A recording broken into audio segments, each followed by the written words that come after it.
କରିଛି ତା ଅଜାଣତରେ ଗୋଟାଏ ହେଲେ ଗୋରୁ ବେଆଇନ ଭାବରେ ଆମ ରାଜ୍ୟରୁ ଚାଲାଣ ହେଇପାରିବ ନାହିଁ।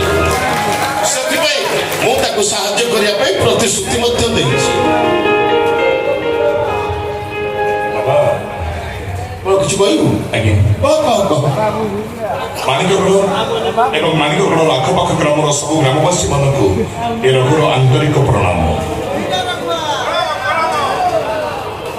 ବାବା ଆପଣମାନଙ୍କୁ ଗୋ ସୁରକ୍ଷା ବିଷୟରେ କହିଲେ ମୋର ବିଶ୍ୱାସ ଆପଣମାନେ ବାବାଙ୍କର ଏ ନିଷ୍ପତ୍ତିରେ ନିଶ୍ଚୟ ଏକମତ।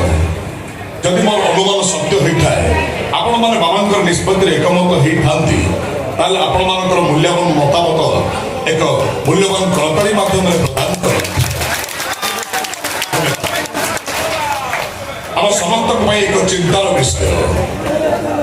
ଏକ ତଥ୍ୟ ଅନୁସାରେ 2021 ମସିହାରେ ଆମ ରାଜ୍ୟରୁ 2452 ଜଣ ନାବାଳିକା କୁଆଡ଼େ ଉଭାନ ହେଇଯାଇଥିଲେ ଏବଂ 2022 ମସିହାରେ ଏହି 2022 ମସିହାରେ 4250 ଜଣ ନାବାଳିକା ଉଭାନ ହେଇଯାଇଛନ୍ତି। କାହା ପାଇଁ ନାରୀ ଏକ ଉପଭୋଗ୍ୟର ବସ୍ତୁ ତ କାହା ପାଇଁ ନାରୀ ଏକ ପିଲା ଛୁଆ ଜନ୍ମ କରିବାର ମେସିନ୍। କିନ୍ତୁ ଆମ ହିନ୍ଦୁ ଧର୍ମରେ ଆମ ହିନ୍ଦୁ ଶାସ୍ତ୍ରରେ ନାରୀକୁ ଆମେ ମା ଭାବରେ ପୂଜା କରୁ, ସେମାନଙ୍କ ପାଦ ସେବା କରୁ।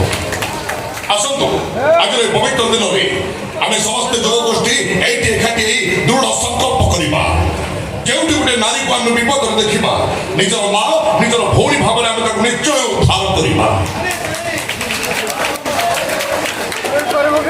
ଏବଂ ଆଜିର ଏଇଭଳି ଦିନରେ ମାଣିକଗଡ଼ର ଅନ୍ୟରୀ ରାଜଜମା ନନ୍ଦିନୀ ଜଗଦେବକୁ ମୁଁ ଗୋଟେ ଉପହାର ଦେବା ପାଇଁ ଚାହେଁ। ଆସନ୍ତି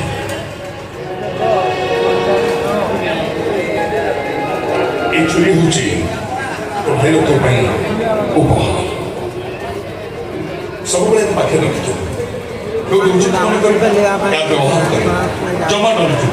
ଗୋଟାକ ତ ସବୁବେଳେ ମନେ ରଖିବ ହତ୍ୟା ଆଉ ରକ୍ତପାତ ରାଜବଂଶୀ ମାନଙ୍କର ରକ୍ତରେ ଅଛି ମନେ ନା କଣ ଭାଇମାନେ ଏ ଉପହାରଟି ଆପଣମାନଙ୍କୁ କେମିତି ଲାଗିଲା?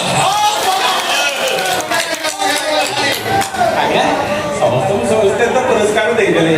ଆମେ ଦି ଭାଇ ସଞ୍ଜ ପହରୁ ବଜି ବଜିକି ଥିଲା। କେବେ ପ୍ରାପ୍ୟ ଦିଆଯାଇନି? ପାଇଛ ତ ସମୟକୁ ଅପେକ୍ଷା କର। ବାବୁ ମତେ ଗୋଟେ ଆସ୍କା ଖଟିଦେବି।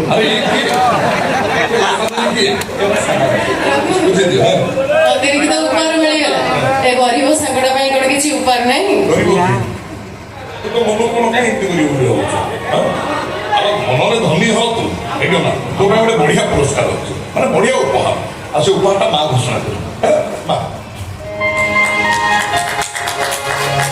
ଠିକ ଅଛି ନମସ୍କାର। ମୁଁ ଆଜି ମାଣିକଗଡ଼ର ସମସ୍ତ ଗ୍ରାମବାସୀ ମାନଙ୍କ ପାଇଁ ଗୋଟେ ଉପହାର ଘୋଷଣା କରୁଛି। ଆସନ୍ତା ଶିବରାତ୍ରି ପୂର୍ବରୁ